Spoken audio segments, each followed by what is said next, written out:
তারও অবশ্যই বিচার হবে। কেন বিচার হবে না? আমরা সেই জিনিসটা চাই, কিন্তু আমরা এটা চাই না।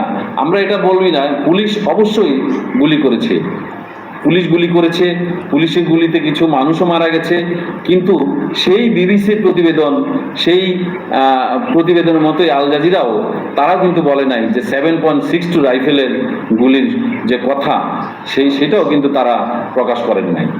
কেন প্রকাশ করেন নাই সেটাও তারা বলেন নাই। কেন? কারণ মৃত্যু বেশিরভাগ আমরা দেখেছি যে স্বরাষ্ট্র উপদেষ্টা, যিনি প্রথম স্বরাষ্ট্র উপদেষ্টা নিয়োগ হয়েছিলেন, ব্রিগেডিয়ার জেনারেল যে শওকত সাহেব, তিনি বলেছেন যে বেশিরভাগ আহতদের গায়ে 7.62 রাইফেলের গুলি।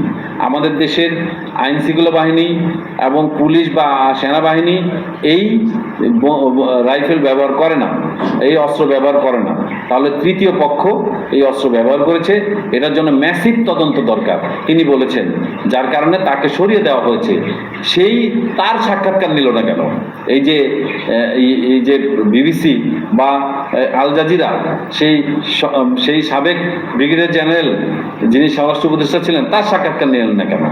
তিনি তো দাবি করেছেন যে 7.62 রাইফেলের গুলি বেশিরভাগ, এবং লাশগুলো উত্তোলন করে পোস্টমর্টম করা উচিত যে তাদের গায়ে কিসের গুলি আছে।